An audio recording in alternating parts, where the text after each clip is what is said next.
This is the story that Mercedes shared at our breakfast this year about what she went through a dozen years ago as one of the clients of Helping Hand House, and the success and the impact that we were able to help her have, both for herself and for her children.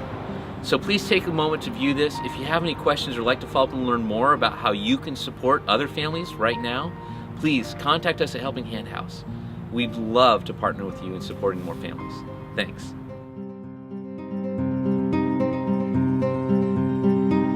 So Mercedes, tell me where you're from.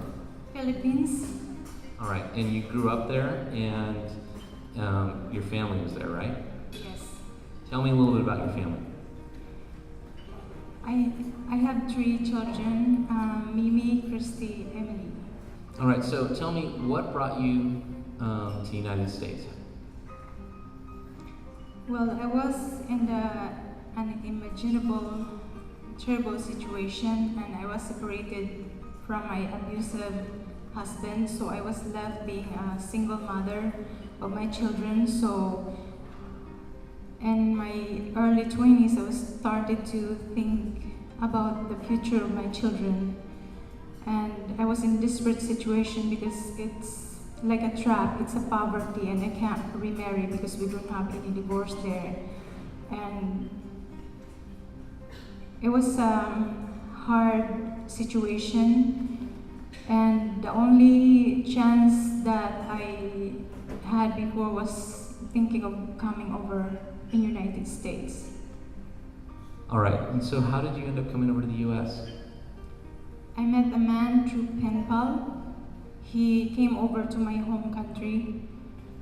He proposed to me, and he promised me that he would take care of me and my children. Okay, and there's a term for that I grew up hearing. And so would that be what a mail order bride is? Is that how you would say it? Yes. Okay, so you have to marry that person within a certain time when you come here. So how quickly did you marry him when you came over here? I had to marry him within 3 months.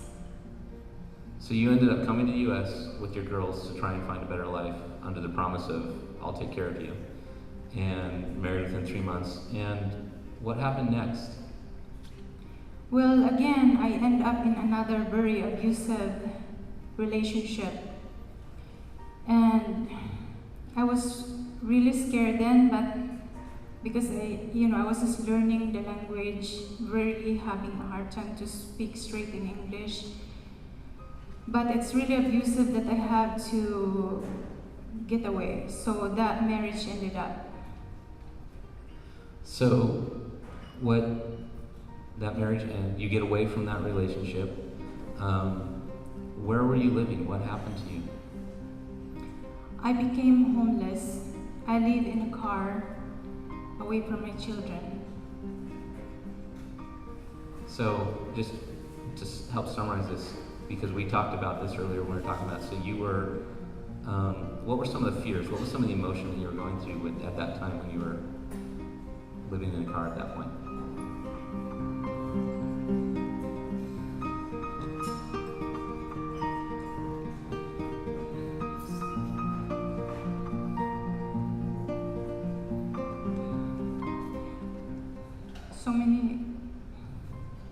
So many fears. I did not know anyone here. I have no relatives. I was the only adult in my family, and I was dealing with deportation, my children taken away from me. I was dealing with divorce and homelessness. What happened next was I found out in a hard way about help for women and children, because I never know, in my home country there's no such help like this, and I found it out in a hard way. So by referrals, I end up being introduced to Helping Hand House, and they gave me emergency home. And then they helped me find a long-term home with my children.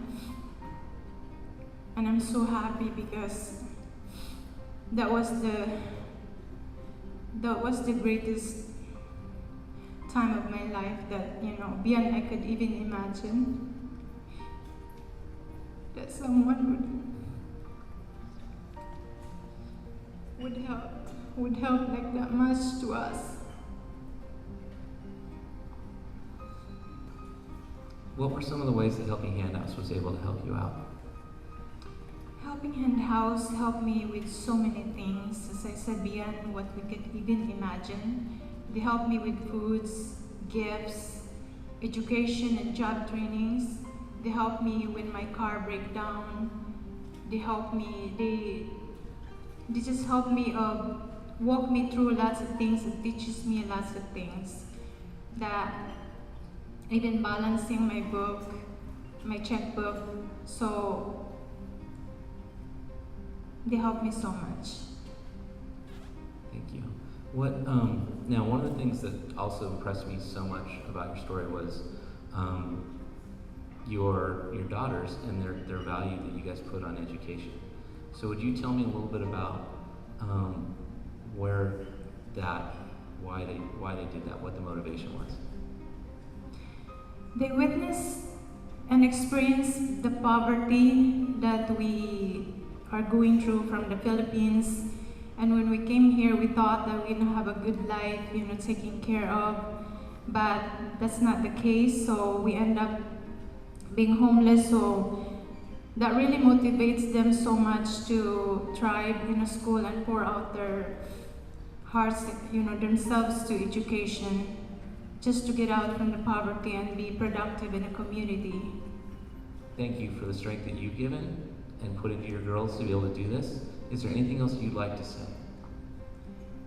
Yes, definitely. I would like to take the opportunity to thank God, first of all. Thank God for the Helping Hand House, and thank you all for the community who really generously supported the Helping Hand House to make this program possible to those people like me and my children. Like the doctor said, from homelessness to hope, and that's what we have. And I'm so grateful for Helping Hand House, and I always felt that time of our greatest needs that they're the hand of God and the people who help us like angels, and it's so overwhelming. So I'm just so grateful for every one of you. Thank you. Thank you.